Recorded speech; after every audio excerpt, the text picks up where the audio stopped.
Bonjour tout le monde, bienvenue sur ma chaîne Alliance M Éducation. J'espère que vous allez bien.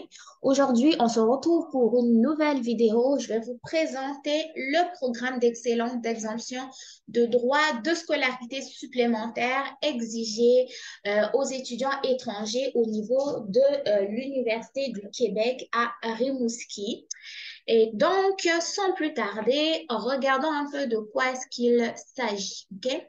Donc, en gros, ce qu'ils ont dit à propos de cette bourse-là, en fait, au niveau de l'Université de Rimouski, c'est que eux, le programme d'excellence d'exemption de droits de scolarité supplémentaires exigés des étudiants étrangers va permettre à un étudiant étranger de payer les mêmes droits de scolarité que les étudiants québécois. OK? Écoutez très bien. Donc, en vertu du règlement du ministère de l'Enseignement supérieur, les universités québécoises doivent facturer aux étudiants étrangers des frais de scolarité exigés des étudiants québécois en plus d'un montant forfaitaire déterminé chaque année. Donc, tous les étudiants étrangers autres que français et belges, donc admis dans des programmes de type recherche, maîtrise avec mémoire et doctorat. Okay? Là, on parle vraiment de tous les autres étudiants étrangers qui ne sont pas belges ni français et qui sont inscrits au baccalauréat, à la maîtrise avec mémoire et au doctorat, vont recevoir avec leur décision d'admission en ligne une confirmation de leur admissibilité à l'exemption de droits de scolarité majorée. En gros, qu'est-ce que ça veut dire? Ça veut dire que au niveau de l'Université du Québec à Rimouski, les étudiants étrangers qui sont au niveau de la maîtrise et du doctorat payent les mêmes frais que les étudiants québécois. N'est-ce pas merveilleux ça, hein? Donc, en gros, là, si un programme de maîtrise coûte 500 $, l'étudiant international va payer 500 $. OK? Donc, c'est très une bonne nouvelle.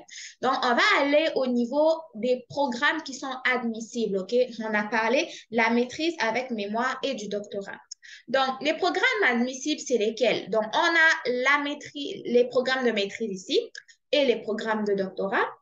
Maintenant, au niveau des programmes de maîtrise, on a la maîtrise en développement régional, maîtrise en éducation, maîtrise en éthique, maîtrise en études de pratiques psychosociales, maîtrise en géographie, maîtrise en gestion de la faune et de ses habitats, maîtrise en gestion de projet avec mémoire, pardon, maîtrise en gestion de personnes en milieu de travail avec mémoire, maîtrise en gestion de ressources maritimes, profil avec mémoire, maîtrise en histoire, maîtrise en informatique, maîtrise en ingénierie, maîtrise en lettres, maîtrise en océanographie, maîtrise sur mesure, maîtrise sur mesure. Il y a comme deux options. Okay? Si vous voulez savoir c'est quoi la différence, je vous laisse le faire en barre d'infos. Ensuite, au niveau du doctorat, il y a le doctorat en biologie, doctorat en développement régional, doctorat en éducation, doctorat en gestion de ressources maritimes, doctorat en ingénierie, doctorat en lettres, en océanographie, doctorat en environnement, doctorat sur mesure. Donc, en gros, ce qui revient à dire que les gars, vous payez carrément rien, OK?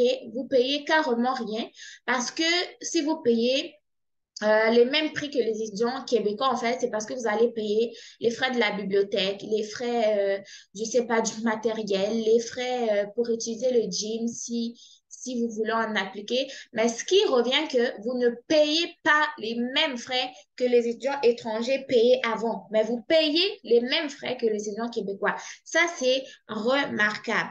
Maintenant, quand on va aller au niveau des critères d'admissibilité, c'est quoi les conditions?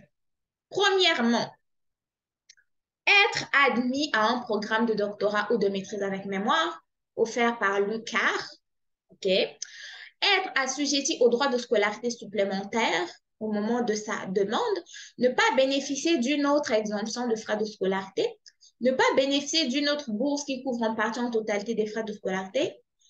Et l'exemption est conditionnelle à quoi?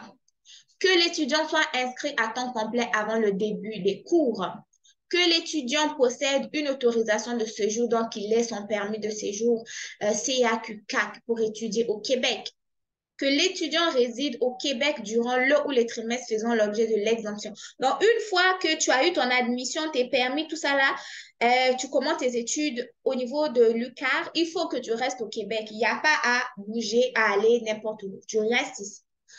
Que l'étudiant maintienne une moyenne cumulative équivalente ou supérieure à 3,0 sur 4,3 après 6 crédits évalués. OK? Ça, c'est comme les moyennes. Vous savez, moi, dans certains pays, pardon, des fois, le calcul des notes, c'était comme 10 sur 20, la moyenne, quoi, parfois 10 sur 10, genre. Mais ici, au Québec, c'est au niveau de l'université, c'est des moyennes sur 4, OK? Donc, 3,4. Donc, au niveau du renouvellement de cette exemption de frais de scolarité, en fait, tu dois savoir, le renouvellement de l'exemption est automatique dans la mesure où l'étudiant répond aux critères d'admissibilité, donc ces critères qui sont ici, de 6 trimestres au doctorat et de 3 trimestres à la maîtrise. Donc, ce que je dois vous dire en gros, si vous voulez bénéficier d'exemptions de frais de scolarité au niveau de la maîtrise et du doctorat, courez vite aller au niveau de l'Université du Québec à Rimouski parce que voilà, ils viennent déjà d'énoncer leur bourse. OK? Donc, tu dois savoir que pour avoir la bourse vraiment, tu es à temps complet, tu maintiens une moyenne de 3,0 sur 4,3, tu restes au Québec pendant tes études, pas de voyage à Paris, en France, aux États-Unis et autres. Et sache que la bourse va être renouvelée automatiquement pour 6 trimestres pour ton doctorat et 3 trimestres à la maîtrise. OK? Donc, c'est la bonne nouvelle que j'avais à vous partager aujourd'hui. Je vous mets le lien toujours en barre d'informations sous la description de la vidéo. Puis, je vous dis à très bientôt. OK? Donc, voilà. N'oubliez pas de liker la vidéo, s'il vous plaît.